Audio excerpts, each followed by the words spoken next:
శిలాక్షరాలతో రాసుకోండి. శిలాక్షరాలు కాదండి, నేను ప్రమాణమే చేయించుకుంటాను. చేయండి, నాకు ప్రమాణం చేయండి. ప్రమాణం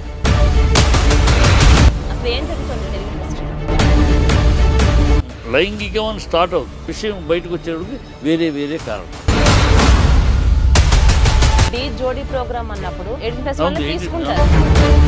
రేప్ చేసిన వాడితోటి ఎలా ప్రయాణం చేసావు, ఎలా అతనితో అసిస్టెంట్గా పనిచేసావు, ఎలా నువ్వు హీరోయిన్గా అతని హీరోగా సినిమా ముహూర్తం చేసావు. ఇది వినటానికి వింతగాను వికృతంగా లేవమ్మా. ఫాల్స్ కేసు, రాజకీయ కుట్ర ఉందమ్మా. రాజకీయ కుట్ర ఈ చంద్రబాబు యొక్క కుట్ర. తెలంగాణలో పిల్లి చచ్చినా, ఆంధ్రాలో ఎలక చచ్చినా చంద్రబాబేనా కారణం? తన మనుషులతోటి పవన్ కళ్యాణ్ మనుషుల్ని ఒక్కొక్కరిని అది పవన్ కళ్యాణ్ చంద్రబాబు మనిషే కదా. అదే జానీ మాస్టర్ విషయానికి వచ్చేసరికి మీరేమో చంద్రబాబు అంటారు. అంటే ఎవ్వరికి రానటువంటి ఆలోచన ఒక త్రిపురనేని చిట్టిబాబు గారికి ఎలా వచ్చింది అసలు అర్థం కాకుండా ఉంది. ఇవాళ చంద్రబాబు, రేపు తర్వాత ఖచ్చితంగా పవన్ కళ్యాణ్. అది పవన్ కళ్యాణ్ ని తొక్కేసేందుకే చంద్రబాబు నాయుడు. పవన్ కళ్యాణ్ ని తొక్కేసేది ఏందండి? పవన్ కళ్యాణ్ తొక్కేసేది ఏంది? ఈ పెద్ద గీతని తగ్గించామనుకో, ఆటోమేటిక్ ఈ చిన్న గీత పెద్ద గీత. ప్రయాణం చేయకోకుండానే ఈ రోజున తను డిప్యూటీ సీఎం అయ్యారా పవన్ కళ్యాణ్? 2018లో స్పెషల్ స్టేటస్ ఇవ్వలేదనే కదా బీజేపీతో విరోధం పెట్టుకుని బయటకు వెళ్ళావు నువ్వు. జగన్ వస్తే కార్యకర్తలు అరెస్ట్ చేస్తే అదొక కమోషన్ అవుతుంది. అప్పుడు క్రిస్టియన్ హిందూ. ఇది ఎంత మానవత్వం అని జగన్మోహన్ అంటున్నారు. మరి ఇదే మానవత్వం అసెంబ్లీలో చంద్రబాబు భార్య గురించి మాట్లాడినప్పుడు ఈ మానవత్వం ఎక్కడికి పోయింది? పవన్ కళ్యాణ్ ముగ్గురు భార్యల గురించి మాట్లాడినప్పుడు ఏమైపోయింది? ఇదే మానవత్వం కోడికత్తి విషయంలో ఆ చిన్న పిల్లాన్ని వేధించినప్పుడు ఈ మానవత్వం ఏమైపోయింది? మరి చిట్టుబాబు గారు ఎవరికి భజన చేస్తున్నారు అనుకోవాలి.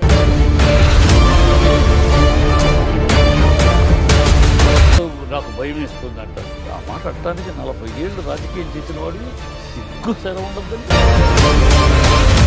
తను అంటున్నారు కదా. చేయని అనడం లేదు కదండి, అయిపోలేదు కదా, ఇంకా ఇదే కదండి స్టార్ట్ అయింది యుద్ధం.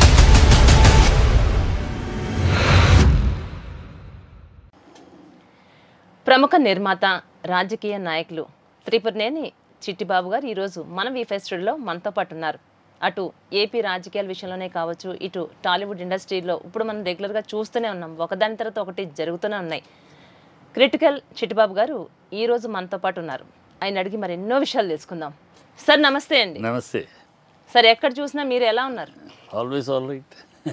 అసలు నేను ఎలా ఉన్నారని అడగొద్దు, ఎందుకంటే యూట్యూబ్ ఓపెన్ చేస్తే మొత్తం అంతా చిట్టిబాబు గారు ఉన్నది ఉన్నట్లుగా ముక్కుసూటిగా మాట్లాడుతున్నారు. అది నాకు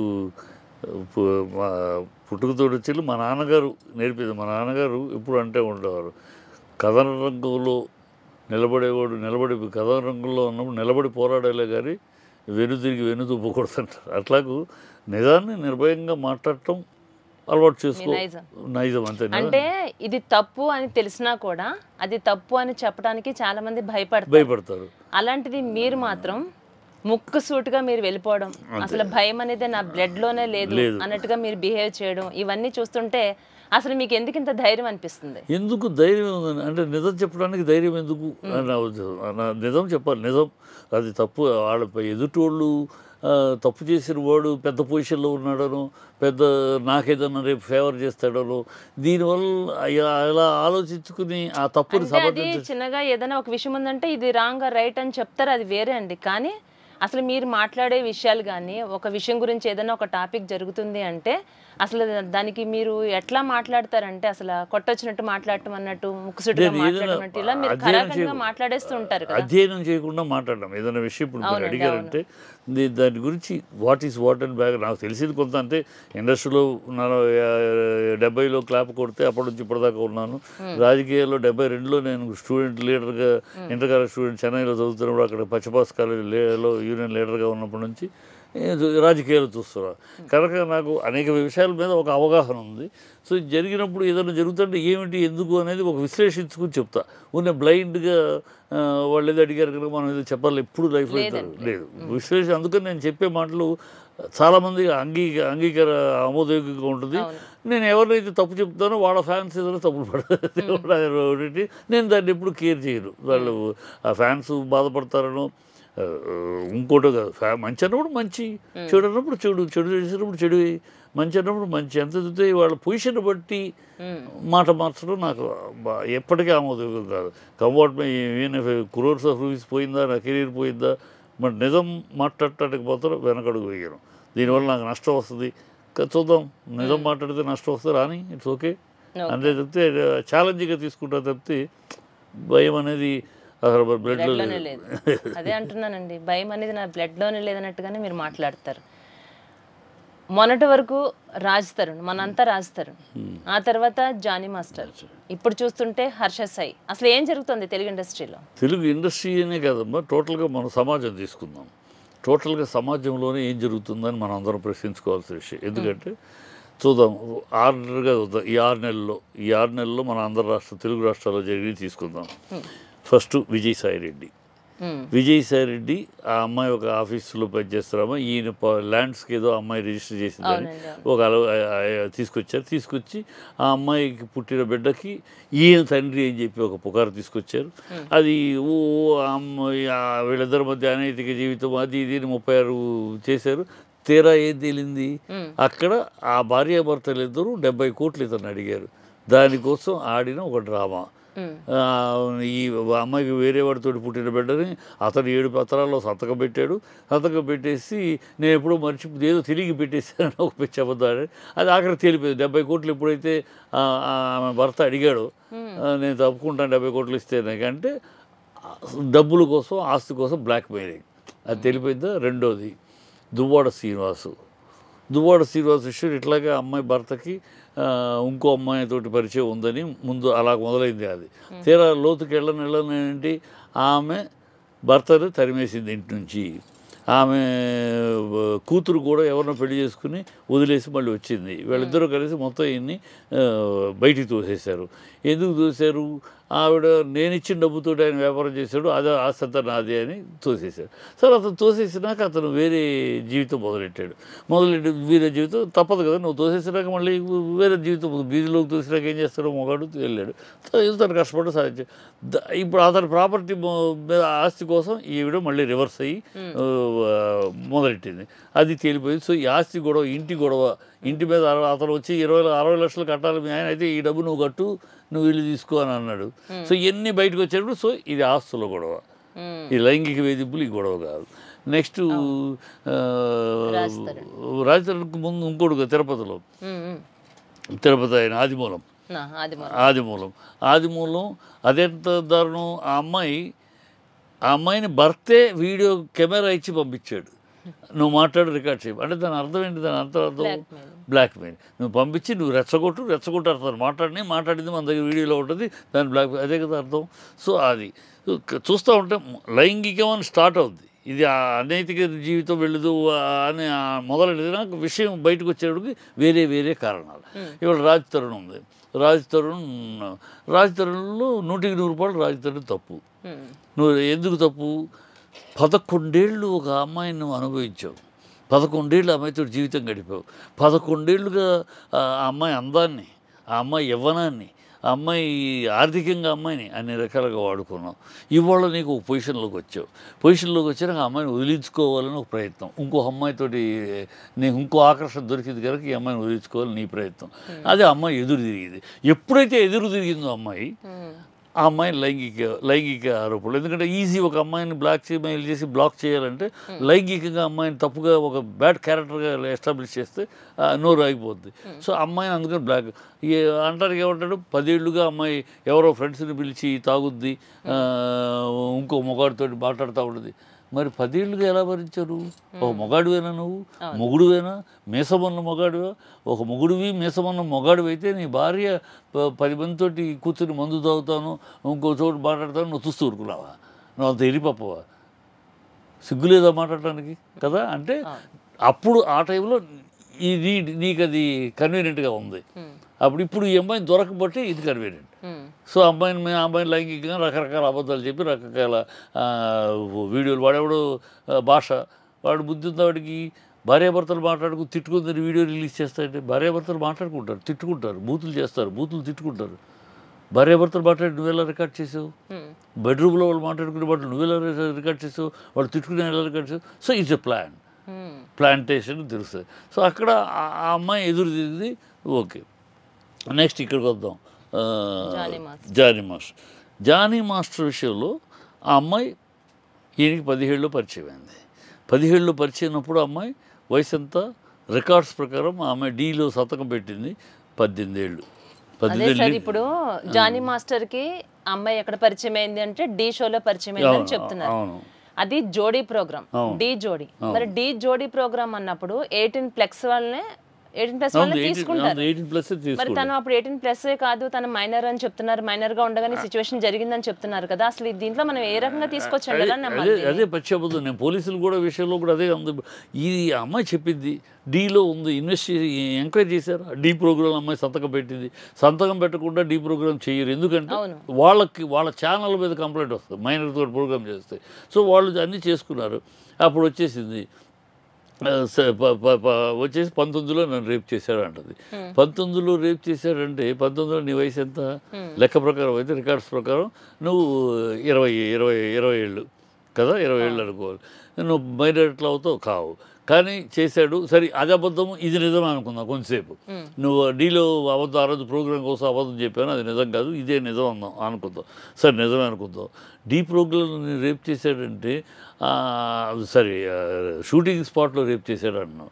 షూటింగ్ స్పాట్లో రేప్ చేయటం అంటే 125 మంది ఉంటారు. 125 అందులో సాంగ్ అంటే అందరూ ఉంటారు.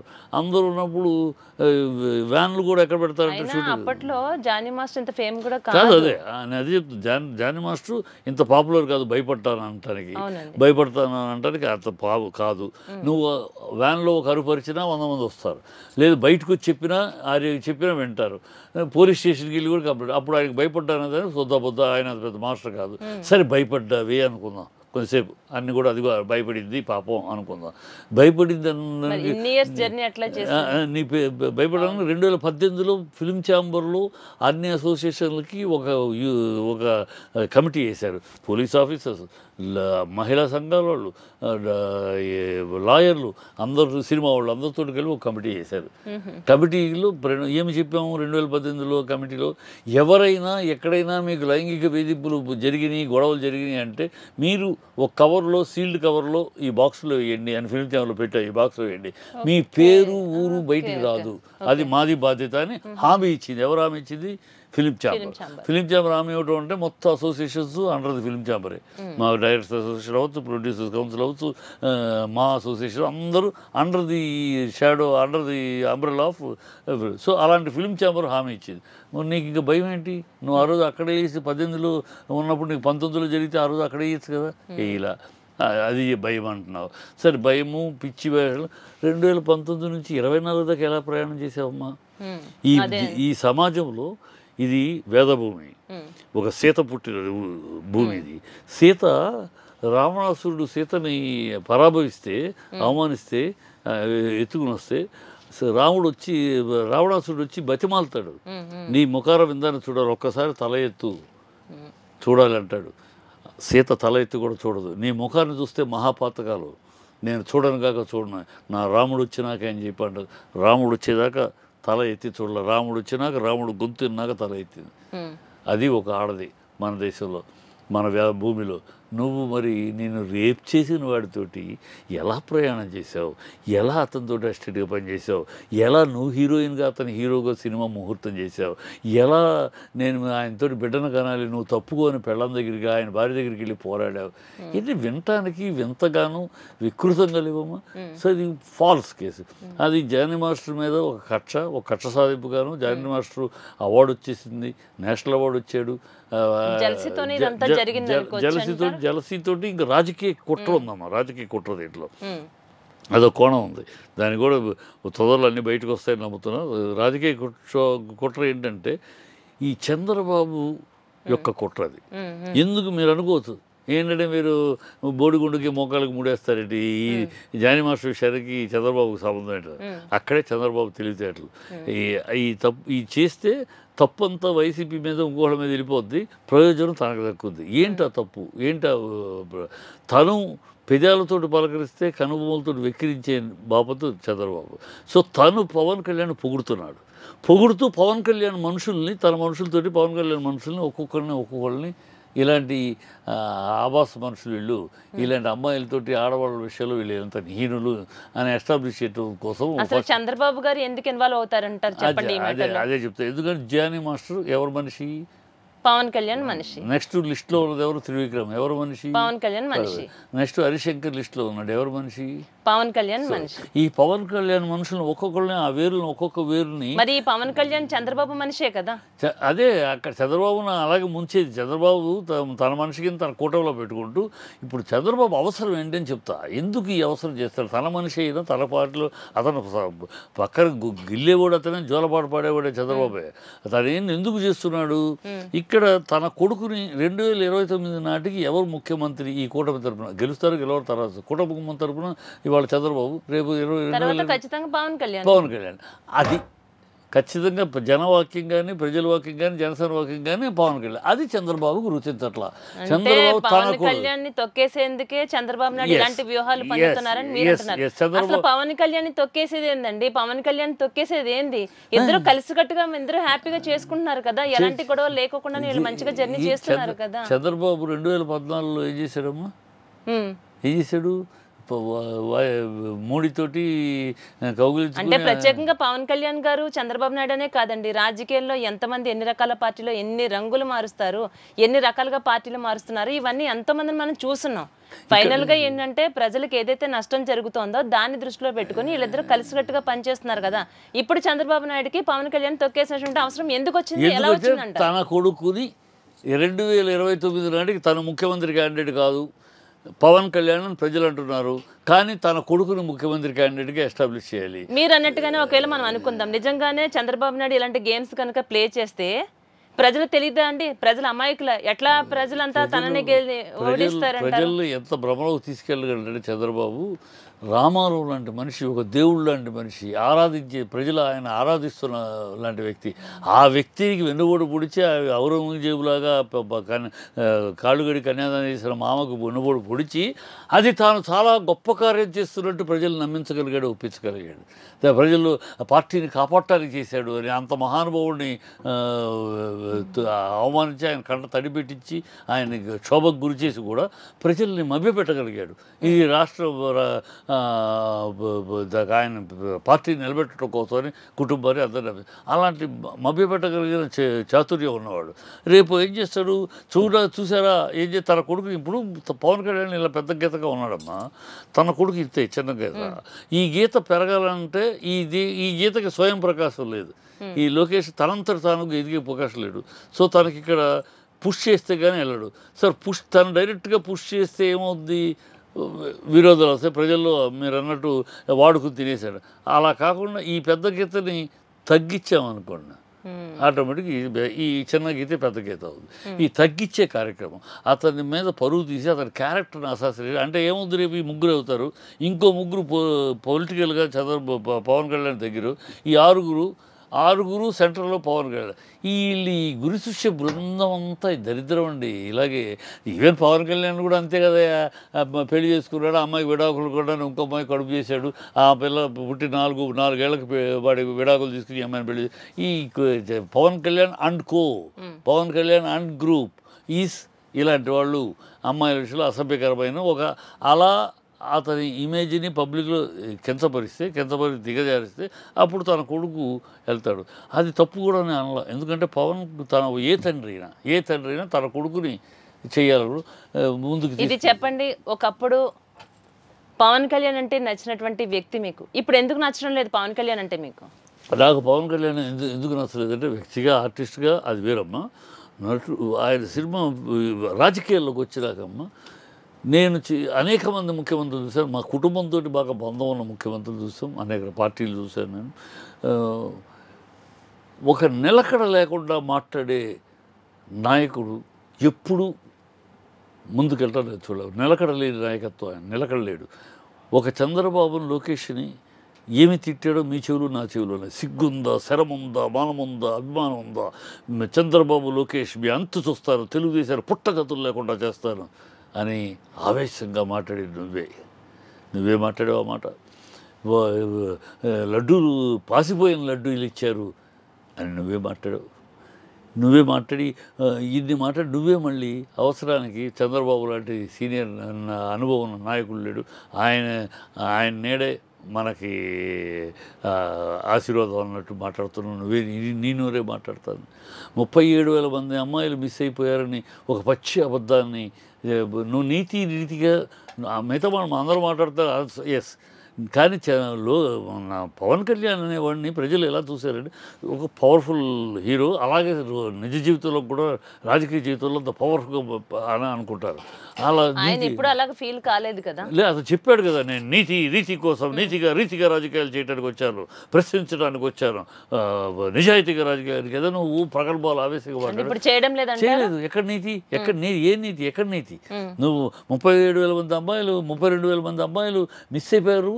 మిస్ అయిపోయిన అమ్మాయిల్ని వ్యభిచార గృహాలకు అమ్మేశారని పచ్చి అబద్ధం చెప్పి ఒక ఆఫీసర్ చెప్పాడు. అది పార్లమెంట్లో పచ్చి అబద్ధం అని తేలింది. పార్లమెంట్లో బండి సంజయ్ ఒక ప్రశ్నకు రిప్లైగా చేశాడు, ఎన్ని అబద్ధాలు డేటా ఇచ్చాడు. 2014 నుంచి 24 దాకా ఎంతమంది మిస్ అయ్యారు, ఎంతమంది దొరికారు, ఇంకా ఉన్నది 7,000 మంది రావాలి, వీళ్ళు ఏ రాష్ట్రాలు అన్నీ ఇచ్చాడు. సో 32,000 అనే మాట పచ్చి అబద్ధం అనేది చెప్పాడు. మరి నువ్వు సారీ చెప్పావు ప్రజలకి. ఆ రోజు నేను నీతిగా అన్నాను, కానీ నేను కూడా మామూలు రాజకీయ నాయకులుగా పచ్చి అబద్ధాలు ఓట్ల కోసం నిస్సిగ్గుగా అబద్ధం ఆడాను అని చెప్పలా.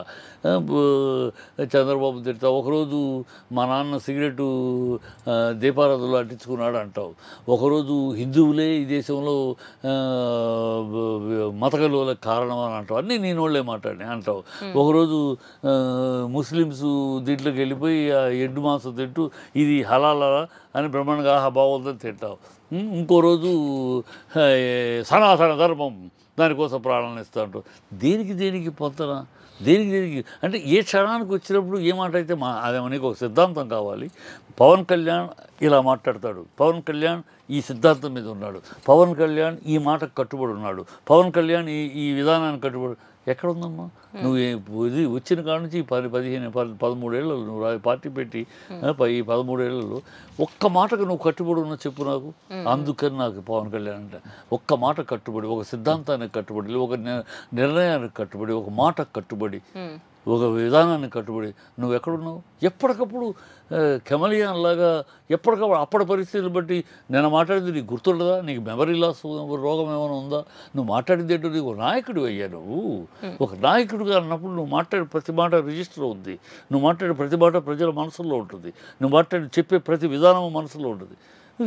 ఎప్పటికప్పుడు నోటికొక విధానం, రోజుకొక విధానం, రోజుకొక మాట ఆవేశంతో మాట్లాడేస్తే నిన్న మాట్లాడింది మర్చిపోయాడు కూడా. You are not a politician, you are not. నిన్ను నమ్మి ఏమి ప్రజలు ప్రయాణం చేయలేరు. ప్రజలు ప్రయాణం చేయకోకుండానే ఈ రోజున తను డిప్యూటీ సీఎం అయ్యారా పవన్ కళ్యాణ్? తంతి గారెల బుట్లో పడ్డట్టు వీళ్ళు 103 కలసబట్టి. అదే మరి 2019లో అవలేదు, విడిగా పోటీ చేసా. ఎన్నో వచ్చింది నీకు అంటే ఏదో అదృష్టం కొద్దీ అలాగే అంతే. ముగ్గురు కలిసేటప్పటికి నీ ఓట్లు నా ఓట్లు ముగ్గురు కలిసి, లేకపోతే బీజేపీకి 8 సీట్లు ఎక్కడి నుంచి వస్తాయి? ఈ ముగ్గురు కలిసేటప్పటికి నీకు 20 సీట్లు రావడం గొప్ప కాదు. 10 ఏళ్ళుగా పోరాడుతున్నాం. బీజేపీ ఏమీ లేని పార్టీ, 2% ఓట్ల పార్టీకి 8 సీట్లు వచ్చేది. ఈ కూటమి ఎఫెక్ట్, కొన్ని ఈవీఎంల ఎఫెక్ట్, కొన్ని ఓట్లు తేడా, ఎవరికి వాళ్ళు ఉంటే ఎవరు గెలిచేటటువంటి కాదు. అదే ఖచ్చితంగా మళ్ళీ వైసీపీ ప్రభుత్వం వచ్చేది మీ అంచనా ప్రకారం. 164 విడిగా ఉంటే అంటే కలిసి ఉంటే 164, లేకపోతే ఒకటి లోకేష్, సరే ఒకటి పవన్ కళ్యాణ్, 6 తెలుగుదేశం, 4 బీజేపీ వచ్చేది. 164 విడిగా ఉంటే చిన్నప్పుడు పాట 1 6 1 2 3 అని ఉంది, దాన్ని మార్చి 164 విడిగా ఉంటే అంతే, కలిసి ఉంటే 164. అది జరిగింది.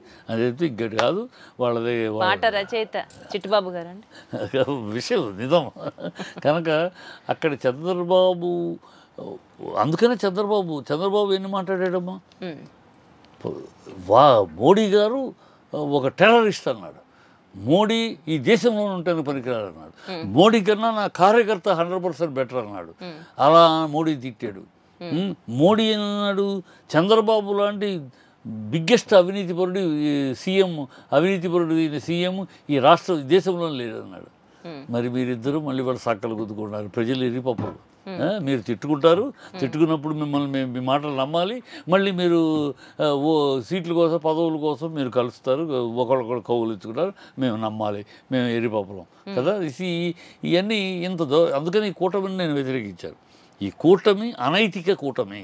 అవసరార్థం ఒకళ్ళకొకళ్ళు వాళ్ళ లాభం కోసం ఏర్పడే, ప్రజల కోసం కాదే కాదు, ప్రజల కోసం ఏర్పడిన కూటమి కాదు ఇది. వాళ్ళ స్వార్థం కోసం, స్వార్థ చింతన కోసం ఒకళ్ళు కూడా అడ్జస్ట్మెంట్. ప్రజల కోసం ఏమీ చెయ్యిందే. ఇప్పుడు చంద్రబాబు గారిని చూసే కదండి ఇప్పుడు 400 కోట్లు ఆయనకి రావడం వల్ల ఎలా వచ్చినాయండి. దానికి ఇంకొక 200 కోట్లు కలిపే కదా, ఇద్దరు కలిసే కదా ప్రజల కోసం వీళ్ళు ముందుకు వెళ్తున్నారు. చంద్రబాబు ఏముందమ్మా, ఏ రాష్ట్రానికి వచ్చినామా, కేరళకు వచ్చింది, కేరళకి ఎందుకు 500 కోట్లు వచ్చింది? ఏ రాష్ట్రానికి అయినా వరదలు వచ్చి ప్రజలకి మంచి చేస్తారన్న నమ్మకంతోనే కదా అన్ని 100 కోట్లు డొనేషన్ రూపంలో, చెక్కుల రూపంలో ఇవ్వడం జరిగింది. ఇవాళ చంద్రబాబు ప్రజలకు మంచి చేస్తాడు అనే మాట అప్పుడు ఎలక్షన్ అప్పుడు నమ్మారు. ఏదో సీనియరు, అనుభవజ్ఞుడు చేస్తాడు. అంటే ఇంతవరకు ప్రజల కోసం చంద్రబాబు నాయుడు ఏమీ చేయలేదంటారా? ఏమీ చేయలేదు. నేను ఒక్కొక్కటి అడుగుతాను, చెప్పు చేశాడేమో. నువ్వు ఎన్నికలప్పుడు ఏమన్నావు? నువ్వు, నీ ముఖ్యమంత్రులు, నీ పవన్ కళ్యాణ్, నీ మంత్రులు, నీ పవన్ కళ్యాణ్ ఏమన్నారు? ఒక్కొక్క ఇంటికి వెళ్ళి గ్యాస్ సిలిండర్లు నువ్వెంతమ్మా, నువ్వు 15,000, నీకు 15,000, నీకు 15,000, నీకెంతమ్మా, నువ్వు 8,000, నీకు 15,000, ఎంతమంది ఉంటే అంతమందికి 4, 15,000, 60,000 అని నువ్వు చెప్పితివి. నీ పవన్ కళ్యాణ్ చెప్పాడు, నీ ఎమ్మెల్యేలు చెప్పాడు. ఇవాళ ఎక్కడిచ్చారు? ఇవాళ ఇంటికి ఒకటే. అప్పుడేమో ఇంట్లో ఎంతమంది ఉంటే అంతమందిని వాగ్దానం. జగన్ అదే ఇచ్చాడు, ఇంటికి ఒకటే ఇచ్చాడు. దాన్ని తప్పుపట్టి నువ్వు ఇంటికి ఒకటేంటి, పిల్లలు 2 పిల్లలు ఉంటే ఒక పిల్లాన్ని చదివించుకుని ఒక పిల్లాన్ని వదిలేయాలా ఏమిటిది? కనుక ఇంట్లో ఎంతమంది ఉంటే అంతమంది. ఆ రోజు అలా మాట్లాడు. ఇవాళ ఏమంటున్నావు? ఇంటికి ఒకటే, డబ్బులు లేవు అంటావు. ఇది పచ్చి అబద్ధం కాదా?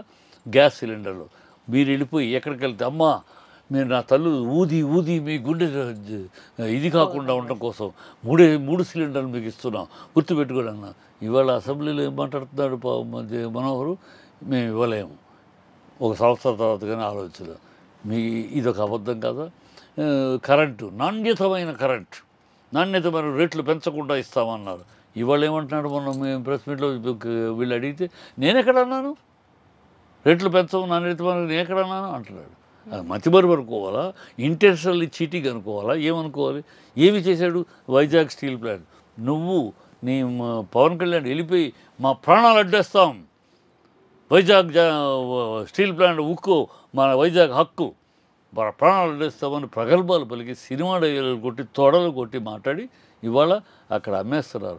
400 ఉద్యోగాలు తీసేశారు. ఇవాళ ఆల్రెడీ 3 ప్లాంట్ దాంట్లో 3 భాగాలు మూసేశారు. ఇంకా ఒక నిమ్మకు నీరెత్తినట్లు నిస్సిగ్గుగా ఇద్దరికిద్దరు నోరు మూసుకొని మౌనంతో పాటిస్తున్నారు.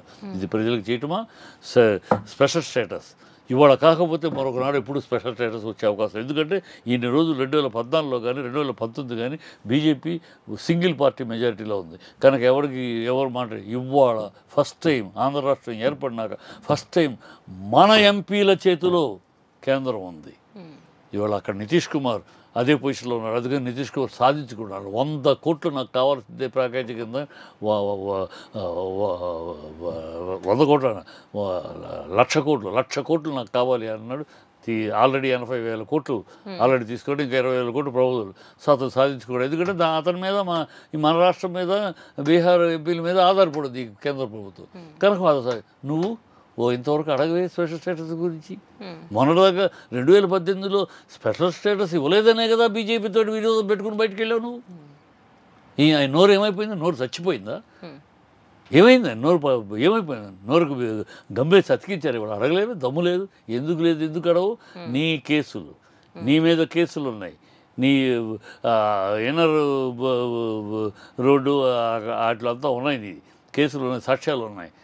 వాటి నుంచి బయట కాపాడుకుంటే నోరు మెదపవు. అక్కడ స్పెషల్ స్టేటస్ అడవు, వైజాగ్ స్టీల్ ప్లాంట్ అడవు, ఇక్కడ డ్రామాలు చేస్తున్నావు. ఇవన్నీ నువ్వు చేసావా? 100 రోజులు అయింది. ఒక్కటి చెప్పు. నేను ప్రజలకు చెప్పిన మాట ప్రకారం చేశాను. ఒక్కటి చెప్పు. రుణమాఫీలు చేసావా? ఏది అన్ని అబద్ధాలు. నాకు భయం వేస్తుంది అంటాడు. ఆ మాట అనటానికి 40 ఏళ్ళు రాజకీయం చేసిన వాడివి 14 ఏళ్ళు సీఎంగా చేసిన వాడి సిగ్గు సెర ఉండద్దండి. ఇంత నాయకుడికి ఆ సిగ్గు లజ్జ ఉండద్దు. డబ్బు నాకు భయం వేస్తుంది అంటావా? ఏ నరంలో నాలుగుతోటి ఇష్టం వచ్చినట్టు వాగ్దానాలు చేయ, నీకు అది ఇస్తా ఇది ఇస్తా తమ్ముళ్ళు అని ఏదో వాగుళ్ళు ఇష్టం వచ్చినట్టు వాగినప్పుడు లేదు నీకు? అప్పుడు తెలీదా నా ఖజానా పరిస్థితి ఏంటో? నువ్వే అన్నావు కదా ఖజానా దివాళా తీసిందని.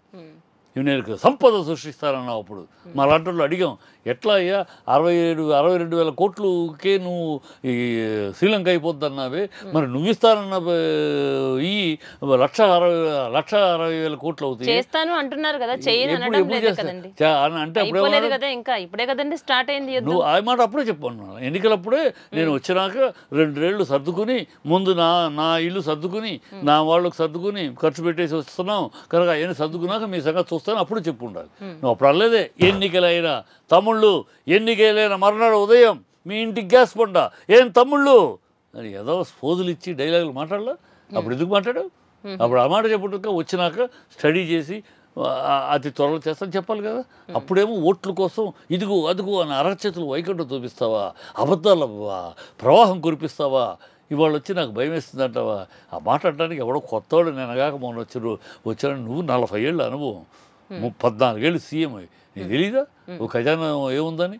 ఖజానా లేదు. నువ్వు సంపద చూస్తే ఏం చూసిస్తావు? సంపద 7,000 కోట్లు. నువ్వు ఈ 100 రోజులు 7,000 కోట్లు ఒక గవర్నమెంట్ సెక్యూరిటీస్ని పెట్టి తాకట్టు పెట్టి తెచ్చావు. అదే ఇంకో 10,000 కోట్లు గవర్నమెంట్ పోర్టులు తాకట్టు పెట్టి ఇంకో 10,000 కోట్లు గడిగావు. ఇదే నువ్వు సంపద సృష్టిస్తావు అంటే? ఇతర ప్రభుత్వాలు గత ప్రభుత్వాలు కనుక అప్పు తెస్తేనేమో దివాళా తీసేశారు. గత ప్రభుత్వాలు అప్పు చేస్తేనేమో దివాళా తీసేశారా? నువ్వు చేస్తేనేమో అభివృద్ధి చేస్తావా? అంటే నువ్వు చేస్తే సంసారము, ఇతరులు చేస్తే వ్యభిచారమా? ఏం మనిషి మాట్లాడేటప్పుడు ఇంత అనుభవం ఉన్నవాడు ఒక మెచ్యూర్డ్గా ఉందాగా ఒక గౌరవంగా మాట్లాడారు. అబద్ధాలతోటి అబద్ధాల భావంతో నిర్మిస్తావా? అబద్ధాల భావం ప్రజలను భ్రమలోకి తీసుకెళ్ళి మోసాలు చేస్తావా? నువ్వు ఇంకా నిన్ను నమ్మాలి. నేను ప్రజలు ఇప్పుడండి వాళ్ళ లడ్డు సమస్య ఎందుకు తీసుకొచ్చాడు? సరే, ఈ లడ్డు విషయంలోకి మనం వెళ్దాము. అంటే ఈ జానీ మాస్టర్ విషయాన్ని మనం కంప్లీట్ చేసేస్తున్నాం. జానీ మాస్టర్ విషయానికి వచ్చేసరికి మీరేమో చంద్రబాబు అంటారు, మరొకరేమో అల్లు అర్జున్ది అంటారు, ఇంకొక విధంగా చూస్తేనేమో అసోసియేషన్లో డాన్సర్లదే దీనికి కారణం అంటారు. ఇన్ని రకాలుగా ఉన్నాయి, అసలు దేన్ని నమ్మాలి? నేను లాజిక్ చెప్తాను, దాన్ని బట్టి మీరే చూడండి, ఆడియన్స్ కూడా నిర్ణయిస్తారు కదా. నేను నాకున్న ఒక ఆధారం ఉంది, ఆధారం పక్కన పెడతారు. ఈ సందర్భం వచ్చినప్పుడు అది బయటకు పెడతాను అనుకోండి. ఇక్కడ ఏంటి ఎందుకు ఈ ఉంది అని అంటున్నానంటే, జనరల్గా పోలీసులు ఎప్పుడు కూడా అధికార పార్టీకి అణిగే ఉంటారు తప్పితే అధికార పార్టీ మీదకి పోలీసులు రారు. మన పోలీసు చరిత్ర మనకు తెలుసు. ఎప్పుడు కూడా పోలీసులు అధికార పార్టీ కనుసనలో మెరగటమే మన డిపార్ట్మెంట్ చూసాం మనం. ఇవాళ ఈ అధికార పార్టీ మనిషి పవన్ కళ్యాణ్ అనేవాడు అధికార పార్టీ అతని మిత్రుడు జానీ మాస్టర్, అతని మిత్రుడు వీళ్ళ మీద వెళ్తుందంటే వాళ్ళకి తెలుసు అధికార పార్టీ పవన్ కళ్యాణ్ మనసు దీని మీద వెళ్తే ఎలా మనకి అని భయం ఉంటుంది కదా. కానీ ధైర్యంగా వెళ్ళిపోతున్నారు, ఆగమేఘాలు వెళ్ళిపోతున్నారు. ఆగమేఘాల సాక్ష్యాలు లేకపోయినా ఆధారం లేకపోయినా 376 పెట్టేసి అరెస్ట్ చేసేస్తారు. అక్కడే అర్థమైపోతుంది పోలీసులు ఎప్పుడు ఇంత ఆగమేఘాలు వెళ్తున్నారంటే వెనకాల ఒక బలీయమైన శక్తి లేకపోతే, ఆ బలీయమైన శక్తి వైఎస్ఆర్సీపీ అని ప్రజలు అనుకుంటారు. అది తెలుసు చంద్రబాబుకి. మన ఆటోమేటిక్గా కానీ జానీ మాస్టర్ ఈరోజు స్టేట్మెంట్ కూడా ఇవ్వటం జరిగింది, మీరు చూసే ఉంటారు. దీనికి ఏమంటున్నారు, నా ఎదుగుదలను చూసి, నా అసోసియేషన్లో వాళ్ళే కావచ్చు, నా ఎదుగుదలను చూసి అది తట్టుకోలేక ఇవన్నీ జరుగుతున్నాయి తప్ప, అంతేగాని ఇది రాజకీయ పరంగా నాకు అలాంటిది ఏమీ ప్రాబ్లం లేదని చెప్తున్నాడు కదండి. ఆయన తనకు తెలియదు, ఆయనే చెప్తున్నాడు కదా. ఆయనకేం తెలుసు వెనకాల జరిగే ఇప్పుడు చంద్రబాబు ఎలాంటి అతన్ని ఫాలో చేసిన వాళ్ళు, అతని గురించి తెలిసిన వాళ్ళకి నేను చాలా సంవత్సరాలుగా అతన్ని అబ్జర్వ్ చేస్తున్నవాడిని. మీరు దాని మీదే అందుకోసమనే చంద్రబాబు నాయుడు మీద ఉన్నటువంటి కోపంతో ఇలా క్రియేట్ చేస్తున్నారని చెప్పొచ్చు కదా. నాకు కోపం ఏం లేదు, అతను తప్పుల మీద ప్రశ్నిస్తున్నా, నాకేం కోపం? నాకు బాగా అంటే దాన్ని దీనికి ముడి పెట్టచ్చు అంటారా? ముడి పెట్టచ్చు అంటే ఇక్కడ చంద్రబాబు యుక్తి ఎలాంటి యుక్తిపరుడు, చంద్రబాబు రాజకీయ వ్యూహం ఎలా ఉంటుంది, ఎప్పుడు ఎక్కడ ఏ స్టెప్ వేస్తాడు, ఎలాంటి స్టెప్ వేస్తాడు అనేది ఒక స్టడీ చేసిన ఎవ్వరికి రానటువంటి ఆలోచన ఒక త్రిపురనేని చిట్టుబాబు గారికి ఎలా వచ్చింది అసలు అర్థం కాకుండా ఉంది ఇది. లేదు అందుకే చెప్తుంది, దాని సమయం వచ్చినప్పుడు దాని ఆధారాలు కూడా పెడతారు బయట. ఎందుకు వచ్చిందంటే 1+1 = 2 మా లెక్క. రాజకీయాలు తెలిసిన చంద్రబాబు ఖచ్చితంగా 2029లో తన కొడుకును ముఖ్యమంత్రి చేయాలి. అలా కాకుండా పవన్ కళ్యాణ్ ముఖ్యమంత్రి చేస్తాడని ఎవరైనా అనుకుంటే భ్రమ. చంద్రబాబు గురించి తెలిసిన వాళ్ళకి తన మామని అంగీకరించలేని వాడు పవన్ కళ్యాణ్ అంగీకరిస్తాడు. ఒకవేళ మీరు ఏదైతే అనుకుంటున్నారో దీనికి అసలు మీరు ఆలోచన విధానానికి అంతా తలరాసినట్టుగా అంతా కూడా చంద్రబాబు నాయుడు కనుక నిజంగానే వాళ్ళ అబ్బాయిని చేసుకోకుండా ఆ టైంలో పవన్ కళ్యాణ్ గారిని సీఎం చేస్తే గనక అప్పుడు మీరు ఏం సమాధానం చెప్తారు? నేను జన్మలో లైఫ్లో రాజకీయాలు మాట్లాడినా, లైఫ్లో జీవితంలో రాజకీయాలు మాట్లాడడం, సల్యూట్ చేసి చంద్రబాబుకు సల్యూట్ చేస్తారు. అంటే ఇదే మాట మీద మీరు నిలబడి ఉంటారా? ఖచ్చితంగా నిలబడి ఉంటారా? శిలాక్షరాలతో రాసుకోండి. శిలాక్షరాలు కాదండి, నేను ప్రమాణమే చేయించుకుంటాను. చేయండి, నాకు ప్రమాణం చేయండి. ప్రమాణం ఇది కనుక చంద్రబాబు కనుక తన కొడుకును కాదని పవన్ కళ్యాణ్ని సీఎం చేయడానికి ముందుకు వస్తే నేను ఇక లైఫ్లో జీవితంలో రాజకీయాల గురించి మాట్లాడు. ఇదే మాట మీద దీని మీదే మీరు ఉండండి. ఖచ్చితంగా మళ్ళీ మనం కలుసుకుని మాట్లాడుకునే రోజు 100% వస్తుందండి. ఎస్, ఇందులో నేను కక్షలేదు. నాకు చంద్రబాబు మీద ఒక రాజకీయ విమర్శ తప్పితే నా పర్సనల్గా నాకు బాగా కావాల్సినవాడు, బాగా తెలిసినవాడు. అందులో నేను బాలయ్య చాలా బాగుంటాం. బాలయ్యతో నాకు మంచి స్నేహం ఉంది. ఇప్పుడు కూడా ఫోన్లో మాట్లాడుకుంటాం. సరే వ్యక్తిగతంగా రాజకీయంగా తప్పితే చంద్రబాబు మీద నాకు వ్యక్తిగతంగా ఏముంది, ఏమీ లేదు. వ్యక్తిగతంగా ఆ family members NTR family members అందరితో కూడా నాకు పరిచయం ఉంది. నాకు బాలకృష్ణతో పాటు తారక్, కళ్యాణ్ చక్రవర్తి, ఆ చనిపోయిన హరిబాబు అందరితో, హరికృష్ణ అందరితో నాకు మంచి బంధం ఉంది, స్నేహం ఉంది. సో ఇక్కడ పర్సనల్ ఏం లేదు. ఇక్కడ రాజకీయంగా రాజకీయంగా చేస్తున్న తప్పిదాలు ఆనాటి నుంచి ఇంతమంది ఉన్నా కూడా మొదటి నుంచి కూడా చంద్రబాబు మహనీయుడు అంటే మా తండ్రి లాంటి దేవుళ్ళు లాంటి రామారావు గారు చేసిన ద్రోహాన్ని నేను జీర్ణించుకోలేను. ఎందుకంటే ఎవరికి తెలియని విషయం నేను చెవులారా ఆయన నోటి ద్వారా విన్నాయి. మా నాన్నగారితో రాయించాడు ఆయన ఆఖరి రోజుల్లో జామాతా దశమగ్రహం. మీరు వినే ఉంటారు, జామాతా దశమగ్రహం అని క్యాసెట్ మా నాన్నగారితో రాయించాడు ఆయన. త్రిపురనేని మహారాజుతో కూర్చోబెట్టుకుని పిలిపించుకుని బ్రదర్ చెప్తున్నాను మేము చెప్పేవన్నీ రాయండి. అప్పుడు మా నాన్నగారితో అనేక సార్లు ఆయనతో పాటు వెళ్ళాను. నేను వెళ్ళినప్పుడు ఆయన బాధ ఒక్కొక్కటి చెప్తూ ఉంటే ఆయన అబద్ధాలు చెప్పాల్సిన కర్మలేదు ఆయనకి. ఆయన బోళా సెకండ్ చిన్నప్పుడు చూసి ఆయనతో పనిచేసాం. బోళా మనిషి తప్పితే అబద్ధాలు చెప్పే అలవాటు లేదు. ఆయన ఒక్కొక్కటి చెప్తూ ఉంటే కడుపు తరుక్కుపోయింది. ఇంతటి అన్యాయం ఆయనకి జరిగింది, ఇంతటి అన్యాయమా ఇంత మహానుభావుడికి? ఆయన లేకపోతే వీళ్ళు ఎవరు ఎక్కడోళ్ళు, వీళ్ళందరూ ఆయన ఉంటే కదా, ఆయన బట్టే కదా వీళ్ళు రాగలిగింది. ఆయన్ని ఇంత మోసం ఇంత ద్రోహం చేస్తారా, ఆయన ఇలాగ క్షోభ పెడతారా? ఆయన సింహం కంట తడి పెడితే ఎలా ఉంటుందో నాకు తెలియ చూడలేదు. కానీ రామారావు గారు ఆ సింహం లాంటి ఆ విగ్రహం అలా నిలబడే ఒక విగ్రహం కంటమట తడి అనేది ఆ రోజు చూశాను. అది ఇప్పటికే కళ్ళ ముందు కనబడితే నా గుండె ద్రవించిపోదు. సో అది ఎప్పటికీ మర్చిపోలేను, ఎప్పటికీ చంద్రబాబుని క్షమించలేను. వాళ్ళు క్షమించినా సరే ఆయన ఆత్మ క్షమించదు, నేను క్షమించను. ఆ చంద్రబాబు ద్రోహి ద్రోహి ద్రోహి అంతే. తెలంగాణలో పిల్లి చచ్చినా అలాగే ఆంధ్రాలో ఎలక చచ్చినా చంద్రబాబేనా కారణం? ఆయన పనేదో ఆయన చేసుకుంటున్నాడు. వాళ్ళ భార్య ఏం చెప్తుంది? దీనికి అంతటికీ కారణం ఆ పిల్ల తల్లి నన్ను నా భర్తని ఈ రోజు ఇలా రోడ్డు పాలన చేశారు అని అంటే కనుక దీనికి అంతటికీ కారణం వాళ్ళని క్లియర్గా వాళ్ళు చెప్తున్నారు. మీరు చూస్తే చంద్రబాబే కారణమని అంటున్నారు. అసలు ఏంటి మీ ఉద్దేశం చంద్రబాబు విషయంలో చెప్పండి. చంద్రబాబు విషయంలో నేను అతన్ని పర్ఫెక్ట్ క్షుద్ర రాజకీయ నాయకుడిగా చూస్తున్నాను. అతను క్షుద్ర రాజకీయం ఎలా ఉంటుంది, ఎప్పుడు ఎలాంటి ఎత్తు వేస్తాడు నేను బాగా స్టడీ చేసిన వాడిగా, ఒక రాజకీయ విశ్లేషకుడిగా నేను చెప్తున్నాను. అతను ఎట్టి పరిస్థితుల్లో తన కొడుకును 29 నాటికి తీయాలి. ఇప్పుడే ఎందుకు ఆ తొందర అని మేము అనవచ్చు. అదే చంద్రబాబుకి మనకి ఉన్న తేడా. ఇప్పుడు పవన్ కళ్యాణ్ మేలుకునేది ఎప్పుడు మేలుకుంటాడు? 2027కు మేలుకుంటాడు. కాబోయే ముఖ్యమంత్రి నేను అనటానికి అప్పటికి చంద్రబాబు ఇప్పుడే మొదలెడతాడు. ఇప్పుడే మొదలెట్టి చక్రబంధం చేస్తాడు. అప్పుడు పవన్ కళ్యాణ్ మేలుకునేటప్పటికి నేను ముఖ్యమంత్రి అనేటప్పటికి అంత చక్రబంధం అయిపోతాడు, ఏం మాట్లాడలేడు. అది అతను చంద్రబాబు యొక్క మేధావితనం, వ్యూహకర్త. ఆ వ్యూహాలను తట్టుకోగలిగిన వ్యూహం ఎదురు చేయలేకపోతే ఖచ్చితంగా అతను అది మొదటి స్టెప్. ఇదేంటి ఈ పవన్ కళ్యాణ్ యొక్క చుట్టూ ఉన్న మనుషులు ఒక్కొక్కరిని బ్లాక్ చేస్తూ తనేమో నవ్వుతూ పవన్ కళ్యాణ్ పొగుడుతూ ఉంటాడు. ఇదేమో ఇట్లా వెళ్తూ ఉంటుంది. ఒకళ్ళు ఇద్దరు ముగ్గురు తన మనుషులు అయ్యేటప్పటికి పవన్ కళ్యాణ్ ఎక్కడో రెచ్చిపోతాడు, ఆవేశపరుడు. ఎక్కడో రెచ్చిపోయి ఏదో జారుతాడు. అయినా పవన్ కళ్యాణ్ ఏమైనా అంత అమాయకుడు అండి, ఆయన పసిగట్టలేడు అంటారా మీరు? అంత అమాయకుడు, ఆవేశపరుడు తప్పితే ఆలోచనపరుడు కాదు మా పవన్ కళ్యాణ్. ఆవేశపరుడు అంతే. ఆవేశపరుడు కాబట్టి ఎప్పుడే మాట్లాడుతున్నామో ఒకసారికి ఒకటి కరెక్షన్ లేకుండా, ఒకసారి నెగిటివ్గా మాట్లాడదాన్ని ఇంకోసారి పాజిటివ్గా మాట్లాడతాడు. ఒకసారి మంచి తిట్టిన వాళ్ళు మళ్ళీ దేవుడు అంటాడు. ఎందుకు లేదంటే అతను ఎమోషనల్ ఆ క్షణానికి ఏర్పడిన ఒక ఆవేశం కొద్ది మాట్లాడటం తప్పితే దానికి ఒక క్రియారూపంగా ముందు వెనక ఆలోచించే బాపత కాదు. మొదటి నుంచి ఇవ్వాలని కదా, టెంపర్మెంట్ అది. రాజకీయాలకు వచ్చాడు, వచ్చినా కాస్త ఏదో పరిణతి చెందుతాడు కొంచెం, అది లేదు. అందుకని అలాంటి వాళ్ళని నేను స్టూడెంట్ డేస్ నుంచి ఉన్న రాజకీయాల్లో చూసినవాడిని కాదు, తమిళనాడు ఇక్కడ చూసినవాడిని కనుక నాకు అతను రాజకీయంగా is not a proper leader, not a perfect leader. రాజకీయ పరంగా ఇలాంటి వాళ్ళు ప్రజలకి ఏమీ చేయలేరు. ఒక ఎమోషన్లో వెళ్ళిపోయేవాళ్ళు ఎప్పుడో ఏదో ఒక తప్పు చేస్తారు.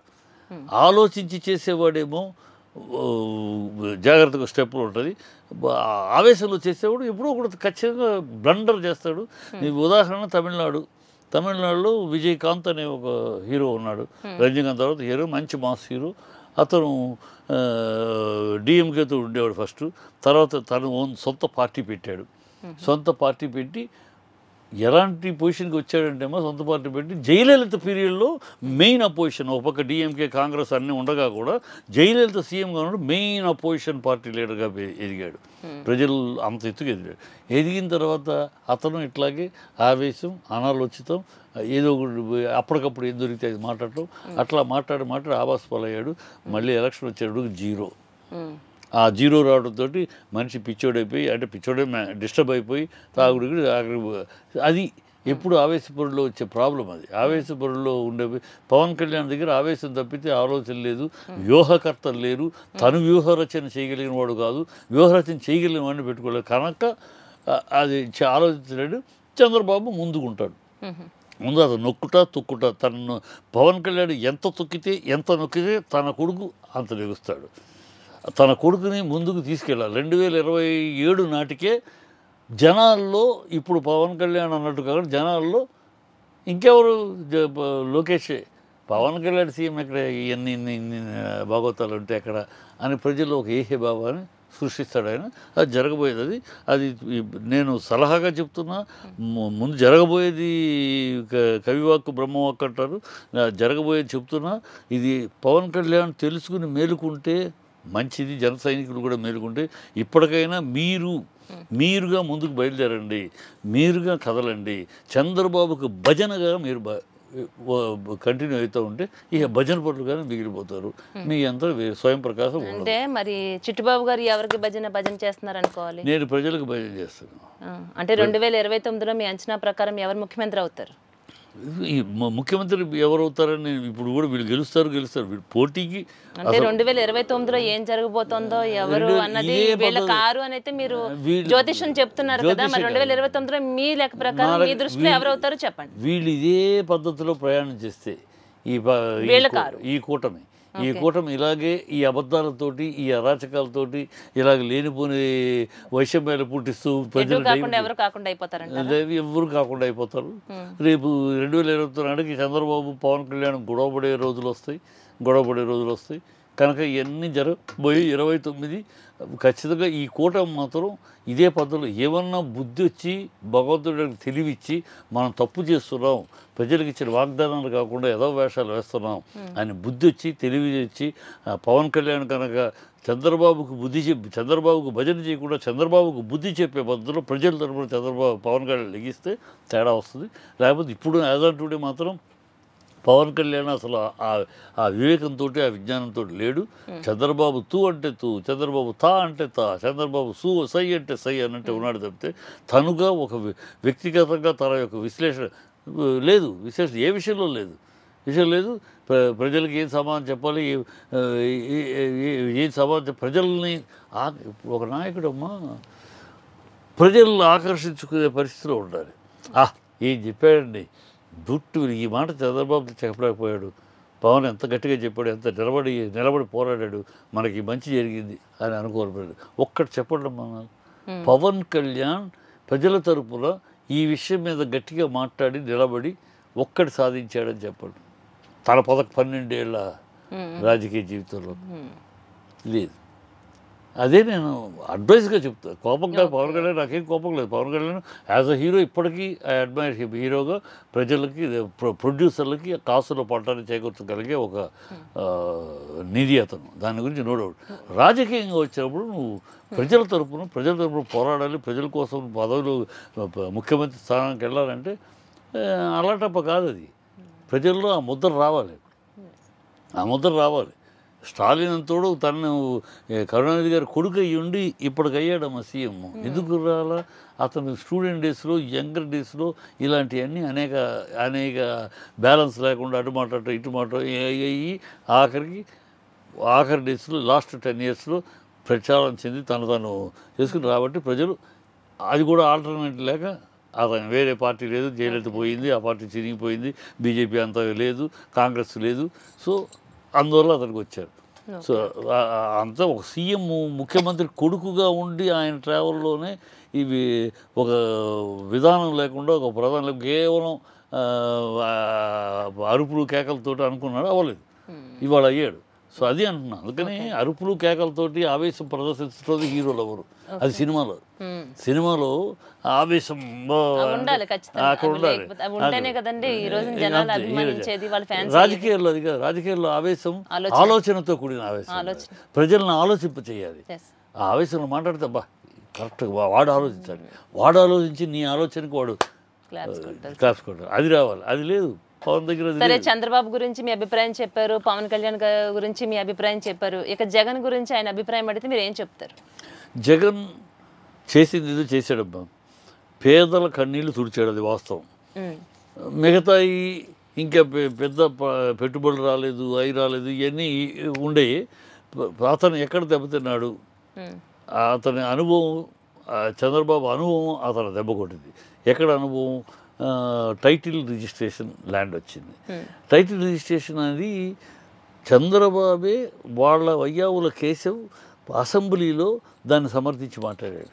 ఇది బ్రహ్మాండమైన విధానము, ఇది రష్యాలో చేశారు, మీరు రికార్డ్స్ చూడండి, రష్యాలో చేశారు, రాజస్థాన్లో చేశారు, అనేక దేశాల్లో ఇది తీసుకొచ్చారు, చాలా గొప్ప సిస్టమ్ ఇది, ఈ ప్రభుత్వం ఖచ్చితంగా అమలు చేయాలని ఆ రోజు అసెంబ్లీలో వయ్యావుల కేసు తెలుగుదేశం పార్టీ తరఫున మాట్లాడాడు. అదే విషయాన్ని ఎన్నికల ముందు జస్ట్ 4 రోజులు ఉందనగా ఎన్నికలు కవుకుని చంద్రబాబు దీనివల్ల మీ భూములు పోతాయి, అప్పటికి 60% జరిగిపోయింది, ఎక్కడ ఎవడు కంప్లైంట్ లేదు, కానీ ఈయన మీ భూములు పోతాయి, ఆయన ఫోటో వేసుకున్నాడు, అందుకని మీ భూములు పోతాయి ఒక మాటను అలా తీసుకొచ్చి టక్కని తన మీడియా ద్వారా అది అబద్ధం. ఎలా తీసుకోలేదు, ఎలా తీసుకుంటారమ్మా? ఇది నీతి ఆయోగ్ సెంట్రల్ గవర్నమెంట్ కాదు, స్టేట్ గవర్నమెంట్ నీతి ఆయోగ్ ప్రతి రాష్ట్రానికి ఇచ్చిన హక్కు, పాలసీ దీన్ని చేయమని నీతి ఆయోగ్. సో ప్రతి రాష్ట్రం దీంట్లో పోయే ఛాన్సే లేదు. ఇంకా పారదర్శకత, ఎందుకంటే గతంలో ఎంతోమంది ఫారిన్లో ఉన్నవాళ్ళు, కొంతమంది ఫారిన్లో ఉండిపోయి వాళ్ళ ల్యాండ్ ఇక్కడ దాని మీద దొంగ డాక్యుమెంట్ తయారు చేసి అలా లాక్కుని చాలా ఉన్నాయి. అవన్నీ స్ట్రీమ్లో తీవి, ఎవడున్నా ఎక్కడున్నా నీ ల్యాండ్ నీది, నీ పేరు మీద ఉంటుంది, నువ్వు ఈ కబ్జా చేయటాలు దొంగ సృష్టించడానికి వీల్లేదు. అది పద్ధతులు. అందుకని అన్ని రాష్ట్రాల్లో ఒప్పుకున్నారు, చేస్తున్నారు శుభ్రంగా. ఈయన దీన్ని వాడుకున్నాడు. మీ భూములు పోతే పిచ్చోళ్ళు పాప జనాలు, అయ్యో అరెకరం ఉన్నాళ్ళు, ఎకరం ఉన్నాళ్ళు, అమ్మమ్మ మన భూములు పోతే ఇది ఎక్కడ గొడవ అని భయపెట్టించాడు. అదే అతని దగ్గర అలా భయపెట్టి దాన్ని తిప్పి కొట్టలేకపోయాడు జగన్. ఎందుకు కొట్టలేకపోయాడు? అదే చంద్రబాబు వ్యూహం, తిప్పి కొట్టలేకపోయాడు. ఎంత చెప్పినా ప్రజలు ఈయన ఫోటో వేసుకున్నాడు కానీ ప్రజలు అమ్మేస్తారు. అదే ప్రజలు నా ఫోటో కాదురా, అది ప్రభుత్వం తరపున నేను ముఖ్యమంత్రి గారు నా ఫోటో పెట్టారు. ఇంకా వాజ్పేయి గారు ఆయుష్మాన్ భారత్లో మోడీ గారు ఫోటో పెడుతున్నారంటే మోడీ గారు ఓటు వేయమన్నా కాదు కదా, అది గవర్నమెంట్ ప్రతినిధి. గవర్నమెంట్ అన్నప్పుడు గవర్నమెంట్ తోడు ప్రతినిధి, ఆ రోజు రాష్ట్రం అయితే సీఎం, దేశం అయితే పిఎం పెడతారు అని ప్రజలకు ఎక్స్ప్లెయిన్ చేసి వాళ్ళని కన్విన్స్ చేసి వ్యూహం లేదు. అక్కడ అది నమ్మేశారు ప్రజలు, బీభత్సంగా నమ్మేశారు. అమ్మో అయిపోద్దని. అట్లా ప్రజలకు ఎంత చెప్పించలేపడేది. 1,72,000 ఖర్చు అయ్యి ఇది నిన్నే కదయ్యా నువ్వు ఇదైపోద్ది, శ్రీలంక అయిపోద్ది అన్నావు. అదే నోటితోటి దానికి రెట్టింపు ఖర్చు పెట్టి పథకాలు చేస్తావు, ఎట్టా మాట్లాడుతున్నావు అని ప్రజల ముందు ఆ ప్రశ్నను పుట్టించలేకపోయారు. ప్రజలు నమ్మేశారు. ఆయన ఇస్తా అన్నాడు. చంద్రబాబు సీనియరు కనుక ఇవ్వగలడు. పవన్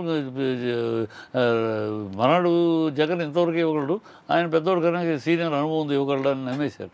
అది పెద్దోడు కాదు, సీనియర్ కాదు, ఇక్కడ సీనియారిటీ కాదు, ఆర్థికం. ఇది చంద్రబాబు కాదు, ఎవడొచ్చినా ఇవ్వలేడు, ఇది ఆర్థికం. ఇది ఇలాంటి పిచ్చి వీటిని నమ్మొద్దు అని ప్రజల ముందు అలా విడదీసి చెప్పగలిగిన స్ట్రాటజీ చేయలేకపోయారు. సో ఇవన్నీ అతని అనుభవం మీద మీడియా ఒక అబద్ధాన్నమ్మా ఒకసారి చెప్తే ఏమో అనుకుంటాం, 2 సార్లు చెప్తే ఏమో అనుకుంటాం, 10 సార్లు అదే అబద్ధం నిజమైపోతుంది, నిజమేమో అయిపోయింది. అదే చంద్రబాబు స్ట్రాటజీ. మొత్తం మీడియాని ఫుల్గా ఎలక్ట్రానిక్ మీడియాని పేపర్లు కంట్రోల్ చేయగలిగాడు. ఒక మాట చంద్రబాబు పొద్దునే అంటాడు, అది 24 అవర్స్లో మొత్తం అన్ని ఛానల్స్ గొయ్ అది కొట్టిచ్చేస్తాడు. ప్రజలందరూ అమ్మో ఏమో ఇది నిజంలాగా ఉంది, ఇది అంతలాగితే మరి చంద్రబాబు ఇలా చెప్తాడా, ఇలా మా అనుమానం. ఆ అనుమానం క్రియేట్ చేయటం, దానిలోంచి ఒక కమోషన్ తీసుకురావడం, దాంతో లబ్ధి పొందడం చంద్రబాబుకు వెన్నతో పెట్టిన విద్య. చేతికి మట్టి అందకుండా మర్డర్ చేయగలిగిన మహనీయుడు చంద్రబాబు. ఓకే ఓకే సరే అండి. ఇంకా టాపిక్ విషయానికి వస్తే ఇప్పుడు ప్రజెంట్ ఉన్నటువంటి టాపిక్ ఏంటి అంటే తిరుపతి లడ్డూలో కల్తీ. దీని మీద చిట్టిబాబు గారు ఏం చెప్తారు?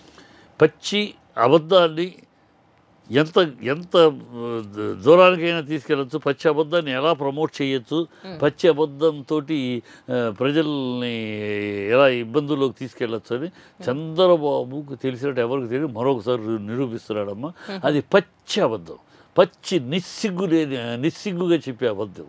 ఎందుకంటే కల్తీ జరగలేదంటారు. కల్తీ అనేది జరగలేదు, ఎందుకంటే 100కి 100 జరగలేదు. ఎందుకంటే మీకు వరుసగా చెప్తా అసలు ఈ టాపిక్ ఎందుకు వచ్చిందంటే, ఈ విషయం ఎలా వచ్చిందంటే, దేనికి వచ్చింది దేని చెప్తా.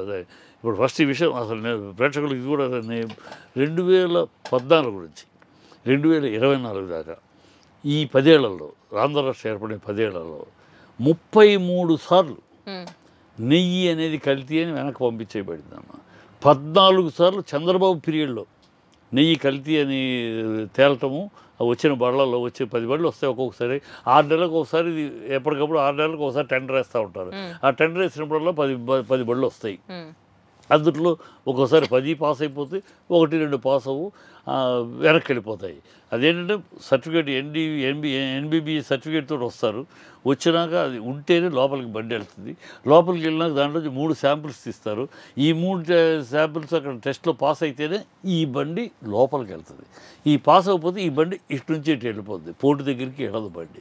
ఇది సిస్టమ్, నిర్దిష్టమైన సిస్టమ్, రోబస్ సిస్టమ్ మన తెలుగు దేవాలయంలో ఉన్నది. ఏ దేశంలోనే ఏ పుణ్యక్షేత్రంలో ఇంత సిస్టమ్ లేదు. మన దాంట్లో అంత గొప్ప సిస్టమ్. ఎందుకంటే అందుకనే లడ్డు యొక్క టేస్ట్ని కూడా మన వాళ్ళు పేటెంట్ తీసుకున్నారు. ఇంకొకళ్ళు తిరుపతి లడ్డు చేయడం లేదు, పేటెంట్. సో అంత నిర్దిష్టమైన విధానంలో మనం ఉంది. 14 సార్లు తన హయాంలో, 2014 నుంచి 2000 తన హయాంలో 14 సార్లు ఇలాగే నెయ్యి రిపోర్ట్ సరిగ్గా లేకపోవడంతో రిజెక్ట్ చేసి పంపించారు. వైఎస్ఆర్సీపీ పీరియడ్లో 18 సార్లు అలాగే పంపించారు. ఇది రొటీన్గా పంపింది. రిపోర్ట్ తప్పు రాగానే నెయ్యి అసలు అక్కడి నుంచి వెళ్ళిపోదు, లోపలికే రాదు. ఇది గేట్ అంటే ఇక్కడే ఉంటాయి అవన్నీ. ఇక్కడ ఎస్ అని ముద్ర వెళ్తేనే ఈ గేస్ తెలుసుకుని ఈ బండి వెళ్తుంది. ఇక్కడ లేదంటే ఈ బండి అటు నుంచి అటు వెళ్ళిపోతుంది, బయట నుంచి. ఇది సిస్టమ్. దానికి 18 మంది కమిటీ ఉన్నారు. ఈ అనేక స్టెప్స్ ఉన్నాయి పాస్ అవటానికి. ఇది ఇంత పచ్చబద్ధంగా దేవుడు పేరు తీసుకొచ్చి ఇంత అబద్ధాలు ఆడతాడని మనిషి భగవంతుడు క్షమిస్తాడా? నీ రాజకీయాల కోసం ఇంత దౌర్భాగ్యం చేస్తా. ఇది ఎప్పుడు వచ్చింది? 2024 జూన్ 12 తారీఖు నుంచి జూలై 12 తారీఖు వరకు 10 వ్యాన్లు వచ్చినాయి, 10 బళ్ళు 10 వచ్చినాయి. ఇది ఈ పీరియడ్ ఎవరి పీరియడు? మీ పీరియడ్. మీరు ముఖ్యమంత్రిగా ఉన్న పీరియడ్. ఆ ఈఓ ఎవరు? మీరు నియమించిన ఈఓ. మీరు ఆల్రెడీ ఏప్రిల్లో మీరు కొత్త ఈఓని ఐఏఎస్ ఆఫీసర్ పెట్టారు. ఆయన వీళ్ళ ఆధ్వర్యంలో జరిగింది, మీ ఆధ్వర్యంలో జరిగిందని ఎవరి మీద నింద తొయ్యాలని చూస్తావేంటమ్మా? ఎవరు నీ హయాంలో జరిగింది? ఇది ఎప్పుడో గతంలో ఇలాంటిది ఉంది కనుక ఆ టైంలో ఆ ప్రభుత్వం అంటే అలాంటి సాక్ష్యాధారాలు ఉండేది కూడా 2023లో ఇలా జరిగింది, ఈ నెయ్యి తప్పు వచ్చింది అయినా సరే లోపలికి వెళ్ళిపోయిందని చెప్పుంటే చెప్పు. అపోహలు కలిస్తే అసలు వెళ్ళే అవకాశం లేదు. నీ ప్రభుత్వం అయినా నా ప్రభుత్వం అయినా ఎవరి ప్రభుత్వం అయినా తిరుపతిలో ఆ టెస్ట్ పాస్ అవ్వకపోతే ఆ బండి లోపలికి వెళ్ళదు, బయట నుంచి బయట వెళ్ళిపోదు. అంత రాబస్ట్ అరేంజ్మెంట్ అక్కడ ఉంది.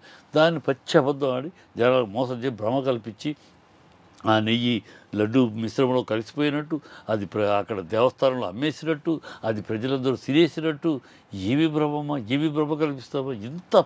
ఇంత పచ్చి అబద్ధాల, పచ్చి రాజకీయం కోసం దేవుడు కూడా వాడేసుకుంటావు చంద్రబాబు. భగవంతుడిని క్షమిస్తాడా? ఇంత పచ్చి మోసం, ఇంత పచ్చి అబద్ధాలు. పవిత్రమైన తిరుపతిని అపవిత్ర మాటలు మాట్లాడుతున్నాం. విశిష్టమైన తిరుపతి లడ్డు, మామూలు లడ్డు అంటే అది స్వీట్ కాదమ్మా, అది మహాప్రసాదం. మనం ఒక లడ్డు తీసుకెళ్తే వెళ్ళేవాళ్ళు మనం వెళ్తాడు వచ్చేటప్పుడు ఒక లడ్డు తీసుకురమ్మని అంటారు. అది ఏదో దేవుడి నుంచి మనకు వచ్చిన ఒక వరప్రసాదం లాగా దాన్ని అపవిత్రమైపోయిందని ఒక అనుమానం క్రియేట్ చేస్తావా? అనుమానం చేస్తావు. ఎంత నిస్సిగ్గు పని అది. అది అవకాశమే లేదు విషయాన్ని నువ్వు చేసి ప్రజలు ఎందుకు చేస్తున్నావు ఈ పని, ఎందుకు అది చెప్తా. ఇందాక మీరు అడిగి ఎందుకు చేస్తున్నావు ఈ పని. ఇవాళ ఎక్కడికి వెళ్ళినా మీ ప్రభుత్వాన్ని నిలదీస్తున్నారు, మిమ్మల్ని పవన్ కళ్యాణ్ని నిలదీస్తున్నారు. మీరు ఇన్ని అబద్ధాలు చెప్పారు, ఇంత వాగ్దానాలు చేశారు, ఇంత పబ్లిక్లో ఇన్ని మాటలు మాట్లాడారు, ఇవాళ ఏది మా గ్యాస్ బండ, ఏది మా బిడ్డలకి తల్లి దీవెన ఎక్కడా, మా కరెంట్ ఎక్కడా నిలదీస్తున్నారు. ఎక్కడ పడితే దాన్ని డైవర్ట్ చేయడానికి ఇది కార్యక్రమం. అంతగానం ఇంకోట్లేదు. డైవర్ట్ చేస్తే దేవుడి విషయం కదా ఇది, అందరూ ఏకమైపోతారు. దేవుడు అనేటువంటి నిజంగా జరిగితే అందరూ ఎవరైనా ఏ మతానికి పార్టీకి సంబంధం లేకుండా ఏ కులానికి సంబంధం అందరూ ఒకటైపోతారు కదా దేవుడి విషయంలో. అందుకని ఇది కలిగితే దీని మీద చర్చలు జరుగుతూ ఉంటాయి, దీని మీద ప్రజల ముందు ఒక ఆందోళన జరుగుతూ ఉంటుంది. అసలు విషయాన్ని పక్కన పెట్టేస్తారు. అసలు ఇప్పుడు చూడండి, ఈ వారం రోజులుగా మీరే చూడండి, ఈ వారం రోజులుగా ఎవరన్నా ఏ పత్రిక కానీ, ఏ పేపర్ కానీ, ఏ డిబేట్లో కానీ 6 సూపర్ 6 ఏమైనా అడుగుతున్నారా? లేదు. వైజాగ్ స్టీల్ ప్లాంట్ దగ్గర కార్మికులు ఇచ్చేస్తున్నారు, 400 మందిని వాళ్ళు తీసేశారు నాన్న. దాని గురించి ప్రశ్నిస్తుందా ఎవరైనా? ప్రశ్నిస్తారు. ఎందుకంటే మొత్తం లడ్డూల మీదకి వచ్చేసి డైవర్షన్ పాలిటిక్స్. అందరి మైండ్ తిరుపతి లడ్డు, అమ్మో పవిత్రమైన లడ్డు, దీని మీద మైండ్ వేదాలు, మానవతాలు ఇవన్నీ మరి ఏంటి అదే జనాలు మర్చిపోతారు. అదే చంద్రబాబు ఆ డైవర్షన్ పాలిటిక్స్ డైవర్షన్ చేసి ఇప్పుడు మత కల్లోలు పెరగడం. అతని కోరిక ఏంటంటే మత కల్లోలు రావాలి. అందుకని జగన్ వెళ్తా ఉంటే ఫ్లెక్సీలు రావద్దని, రాకూడదని, వస్తే అరెస్ట్ చేస్తామని, కార్యకర్తలు కూడా వస్తే అరెస్ట్ చేస్తారు. ఎందుకని కార్యకర్తలను అరెస్ట్ చేసిన జగన్ వస్తే కార్యకర్తలు అరెస్ట్ చేస్తే అదొక కమోషన్ అవుద్ది. అప్పుడు క్రిస్టియన్ హిందూ అని మత రాజకీయాలు తీసుకురావచ్చు. మత రాజకీయాల వల్ల ప్రజల అటెన్షన్ మొత్తం దెబ్బతింటుంది. ఇక తను రాజకీయ లబ్ధి తన గురించి మీరన్నట్టుగానే ఇప్పుడు జగన్మోహన్ మతం అంటే ఇది ఎంత మానవతం అని జగన్మోహన్ అంటున్నారు. మరి ఇదే మానవతం అసెంబ్లీలో చంద్రబాబు భార్య గురించి మాట్లాడినప్పుడు ఈ మానవతం ఏమైపోయింది, ఎక్కడికి పోయింది? ఇదే మానవతం పవన్ కళ్యాణ్ 3 భార్యల గురించి మాట్లాడినప్పుడు ఏమైపోయింది? ఇదే మానవతం కోడికత్తి విషయంలో ఆ చిన్న పిల్లాన్ని వేధించినప్పుడు ఈ మానవతం ఏమైపోయింది? దీని మీద మీరేమంటారు? ఈ మానవత్వం ఏమైపోయిందని వాళ్ళ గురించి అడుగుతున్నప్పుడు వీళ్ళకి ఏమైపోయిందని అడుగుతున్నారమ్మా. పొద్దున్న లెగిసిరి కాడి నుంచి సైకో అనే మానవత్వం, ఒక సీఎంను పట్టుకుని సైకో అంటాం. ఏమైంది మీ మానవత్వం? అతను హిందూ పూజకి యాగానికి వెళితే పగటి వేషాలు వేస్తున్నాడు, యాగం క్రిస్టియన్ అయ్యండి యాగం చేస్తున్నాడు అని వాగినప్పుడు ఏమైంది? అప్పుడేమైంది మీకు మానవత్వం? అప్పుడు విలువలు ఏమైనాయి? మీరు మాట్లాడినప్పుడు సైకో అంటారు, మెంటల్ అంటారు, పిచ్చోడు అంటారు, అతని తండ్రి రాళ్లతోటి కొట్టాలంటారు. చంద్రబాబులు అంటారు తన నోటితో రాళ్లతోటి కొట్టడంటారు. ఇవన్నీ మానవత్వం కదా? మీరంటే మీ నోటికి వచ్చిన వాగచ్చా? మీ పవన్ కళ్యాణ్ చెప్పుతోటి కొడతానన్నచ్చా? ఏం జగన్ అంటావా? నీ వయసులో నీకన్నా పెద్దాడు, పొజిషన్లో నీకన్నా సీఎం, ఒక రాష్ట్ర ముఖ్యమంత్రిని పట్టుకుని రాజకీయాల పక్కన ఒక రాష్ట్ర ముఖ్యమంత్రి, ఈజ్ రిప్రజెంటేటివ్ ఆఫ్ ఆంధ్రప్రదేశ్ ఒక ముఖ్యమంత్రి అని ఏ జగన్ ఎవడురా నువ్వు అంటావా? మీకు ఎక్కడ పోయింది కల్చరు? మీరు వాగితేనేమో మీకు హక్క, మీరు నోటికొచ్చింది ఎవరినైనా వాగచ్చా? పవన్ మీ నోటికి వచ్చినట్టు మీరు ఒకళ్ళొకళ్ళు తిట్టుకోవచ్చా? మీ నోటికి వచ్చినప్పుడు మోడీని టెర్రరిస్ట్ అనొచ్చా? మోడీని దేశద్రోహి అనొచ్చా? మోడీ ఈ దేశంలో బతకడానికి పనికిరాడు అనొచ్చా? మేమైంది మానవతో మీరు వాగచ్చు. మీకేమైనా లైసెన్స్ ఇచ్చాడు భగవంతుడు సపరేట్గా? మీరు ఏమైనా వాగండి, వాళ్ళు మాత్రం వాగితే మానవత్వం ఉందని అడగండి అంటారు. నాన్సెన్స్. మీరు క్షుద్రమైన రాజకీయం చేశారు, క్షుద్రమైన మాటలు మీరు మాట్లాడారు అనిపించుకున్నారు. అంతే తప్పితే ఊరినే వేలు చెప్పి చూపించడానికి వాళ్ళ హక్కు లేదమ్మా. ఇవాళ రాజకీయాలు వాళ్ళకే కదా, ఇవాళ రాజకీయాలు ఎవరు కూడా ఇలాంటి మాటలు మాట్లాడతారు అనే హక్కు ఎవరికి లేదు. అన్ని పార్టీలు దిగజారిపోయి మాట్లాడుతున్నాయి. To be frank, including a party అంటే ఒక పార్టీ అన్ని పార్టీలు భాష చచ్చిపోయింది, సంస్కారం చచ్చిపోయింది, కుళ్ళు రాజకీయాలు, చెత్త రాజకీయాలు, క్షుద్రమైన భాష వాడే పరిస్థితికి ప్రతి రాజకీయ పార్టీ దిగజారిపోయింది. కనుక మనం ఈ పార్టీ ఆ పార్టీ అంటానికి లేదు. ఈ పార్టీ వీళ్ళన్నారా వాడారు. Everybody is trash he's become trash. Okay, Chittibabu garu ఫైనల్గా చెప్పండి. అంటే ఈ టాలీవుడ్ ఇండస్ట్రీలో మనం చూస్తూ ఉన్నాం, శ్రీరెడ్డి దగ్గర నుంచి మొదలుపెట్టిన దగ్గర నుంచి ఎప్పటి వరకు వన్ బై వన్ కొనసాగుతూనే ఉన్నాయి ఏదో ఒకటి. అంటే ఈ కాస్టింగ్ కౌచ్ అనేది నాట్ ఓన్లీ ఇండస్ట్రీ అని అనను, ప్రతి డిపార్ట్మెంట్లో ప్రతి రంగంలో కూడా అన్ని రకాలుగా మనం చూస్తూనే ఉన్నాం. అంటే ఇప్పుడు టాలీవుడ్లో ఇది నడుస్తూ ఉంది కాబట్టి దీనికి సంబంధించినటువంటి ఒక వ్యక్తిగా మీరు ఉన్నారు, దాంట్లో ఒక పెద్ద మనిషిగా మీరు ఉన్నారు కాబట్టి ఇది అసలు మనకి ఎండింగ్ పడేది ఏమైనా ఉంటుందంటారా, లేకుంటే ఇది ఇలా కొనసాగుతూనే ఉంటుందంటారు? ఈ వ్యవహారాలని ఎప్పుడు తెర మీదకి వస్తాయంటారు? ఇప్పుడు కాస్టింగ్ కోచ్ అనేదమ్మా అదొక పదం తప్పిది. ఇది ఇవాళ కొత్తది కాదు, అన్ని రంగాల్లో అనాదిగా ఉన్నది. ఇక్కడ ఇది లోవర్ పెద్దవాళ్ళ మాటల్లో వేరమ్మా. ఈ పెద్ద స్థాయిలో ఆ పైన ఉండే లేయర్లో ఎంత ఇష్టాయిష్టాల మీద ఆధారపడి ఉంటాయి కదా, బలవంతాలు ఉండవు. ఇష్టాయిష్టాల మీద పైన హీరోయిన్ ఒకళ్ళొకళ్ళు మాట్లాడుకోవచ్చు. ఇష్టాయిష్టాల మీద జరిగేది ఆడమగ మధ్య ఉండేది. అలా జరుగుతుంది. బలవంతపు అనేది ఆ రేంజ్లో ఉండదు. బలవంతపు రేపులో ఆ రేంజ్లో ఉండవు. ఈ కింద రేంజ్లో ఉండదు. ప్రొడక్షన్ మేనేజరు, కో డైరెక్టరు, కోఆర్డినేటరు, ఈ రేంజ్లో వాళ్ళు చిన్న వేషాలకు అవకాశాలకు వస్తూ ఉంటారు. మెయిన్ వేషాల వరకే డైరెక్టర్. ఇప్పుడు నేను సినిమా తీస్తూ ఉంటే నాకు మెయిన్ క్యారెక్టర్స్ వరకు జడ్జిమెంట్కి నేను చూస్తాను. మిగతా ఎవరెవరు మీరు చూడండి, దీన్ని మీరు సెలెక్ట్ చేసి ఆ ఫోటోలు చూపించండి అంటాం. అందరిని కూర్చోబెట్టి మనం సెలెక్ట్ చేయాలి. కో డైరెక్టర్ వాళ్ళు వదిలేస్తాం. ఎందుకంటే ఆ క్యారెక్టర్ వరకు మీరు చూడండి, మనకి ఇలా ఉండాలి అని చెప్తాం. వాళ్ళు చూసి నలుగురిని సెలెక్ట్ చేస్తారు. నలుగురు కరెక్ట్ సార్, ఆ నలుగురిలో మనం ఎవరినైనా సెలెక్ట్ చేస్తాం. ఈ సెటప్ తోటి సెకండ్ వాళ్ళకి చెప్తాం చూడండి. అక్కడ ప్లస్ కంపెనీ ఆర్టిస్టులు ఉంటారు. కంపెనీ ఆర్టిస్టులు వస్తారు వేషం కోసం. కంపెనీ ఆర్టిస్టులు ఎవరు మాకు తెలీదు. డైరెక్టర్ కార్డ్స్ ఉండవు, కార్డులు తీసుకుంటారు. కార్డు లేకపోయినా కూడా చేయొచ్చు కంపెనీ ఆర్టిస్టులు. అది మా దగ్గరికి రాదు, ప్రొడ్యూసర్ డైరెక్టర్ దగ్గరికి రాదు. అది అక్కడే ప్రొడక్షన్ లెవెల్లోనూ ఆగిపోద్ది, ఏజెంట్ లెవెల్లోనూ, కోఆర్డినేటర్ లెవెల్లోనూ వాళ్ళు ఆగిపోద్ది. అక్కడ జరుగుతూ ఉంటాయి. ఏదైనా జరుగుతున్నాయంటే అక్కడ జరుగుతూ ఉంటాయి. ఇక్కడ జరగవు. కానీ చిలికి వాన ఇక్కడికి వస్తున్నాయి. ఇక్కడ ఇండస్ట్రీకి వచ్చేస్తుంది. ఇది కోర్టు పెట్టి ఇప్పుడు డైరెక్టర్లు, ప్రొడ్యూసర్లు అమ్మా కోర్టు పెట్టి సినిమా తీసి బుర్రలో పగలు కొట్టుకుని ప్రజలు మెచ్చే సినిమా తీయాలని ట్రై చేస్తూ కష్టపడుతూ ఉంటే 100 సినిమాల్లో 10 సినిమాలు హిట్ అయితే ఎక్కువ. మిగతా అన్నీ ఎక్కడ మిస్ఫైర్ అవుతుంది. ఏదో ఎక్స్పెక్ట్ చేసి ఇది నచ్చుతుంది అనుకుంటే నచ్చకపోవటం, ఈ పాయింట్ బాగుంటుంది అనుకుంటే అది రివర్స్ అవ్వటం, ఇలా రకరకాలు ఉంటాయి. సో బుర్రలో పగలు కొట్టుకుని కోర్టు ఖర్చు పెట్టి ఇందుగా మా టైం వేస్ట్ చేస్తామా? మన ఇది కూడా జానీ మాస్టర్ అదే. జోనీ మాస్టర్ చాలా డెడికేటెడ్ పర్సన్. షూటింగ్ చేస్తున్నాడంటే నిరంతరం నిప్పుల మీద ఉండి పనిచేస్తాడు. ఈ మూమెంట్, ఎందుకంటే అతను మూమెంట్ ఒకటి ఇచ్చామంటే అది హీరోయిన్కి బాడీ మూమెంట్ బాగుంటుంది మనం చూడటానికి. అది ఆ హీరోయిన్ చేసేటప్పుడు ఆ బాడీ లాంగ్వేజ్కి సూట్ అవ్వదు. సో ఆ బాడీ లాంగ్వేజ్కి సెట్ అయినట్టు మూమెంట్ ఇమీడియట్గా మార్చాలి. సో అంత డెడికేటెడ్గా ఎవ్రీ స్టెప్. కాబట్టే కదా సార్ ఇప్పుడు ఈరోజు జాతీయ స్థాయిలో అలాంటి షూటింగ్ దగ్గర షూటింగ్ జరుగుతూ ఉండగా ఈ అమ్మాయి చేపెట్టుకున్నాడంట అనేది ఎంత వినటానికే ఆయన తెలిసిన వాడు కానీ ఇండస్ట్రీ తెలిసిన వాడు హాస్యాస్పదంగా ఉంటుంది. అది చెప్తా చాలా ఆయనకి సపోర్ట్ చేసే మాట్లాడుతున్నారండి ప్రతి ఒక్కరు కూడా, అటు డాన్సర్సే కావచ్చు, ఇండస్ట్రీ వాళ్ళే కావచ్చు. ఎందుకంటే అతను అన్ని చూసామమ్మా, ఆయన అసిస్టెంట్ల దగ్గర డబ్బులు తీసుకోవడమ్మా, అసిస్టెంట్ డాన్సర్స్ దగ్గర డాన్సర్స్ రూల్ ప్రకారం వాళ్ళ అసోసియేషన్ రూల్ ఈయన పెట్టింది కాదు. అసోసియేషన్ ప్రతి డాన్సరు 2% తన రెమ్యూనరేషన్లో డాన్స్ మాస్టర్కి ఇవ్వాలి. తీసుకోరు కానీ అది తీసుకోడు. ఏమంటాడు పైగా, ఇగో నేనేమో ఒక మూమెంట్ ఒకసారి చూపిస్తాను, మీరు 6 సార్లు రిహార్సల్ చేస్తారు, లైట్ కోసం ఒకసారి, కెమెరామెన్ కోసం ఒకసారి, హీరోయిన్ కోసం ఒకసారి, టోటల్ సెటప్ కోసం ఒకసారి 6 సార్లు రిహార్సల్ చేయాలి, మీరు చేసి చూపించాలి, నేను ఒక్కసారి చూపించేసి ఉంటాను. సో కష్టం మీది, మీ కష్టం నాకెందుకు వద్దు, ఆ కష్టం మీరే తీసుకొని, ఇంతటి మానవతావాదత ఇలా చెవుల్లో మాకు తెలిసి ఇవన్నీ. సో ఎవరైనా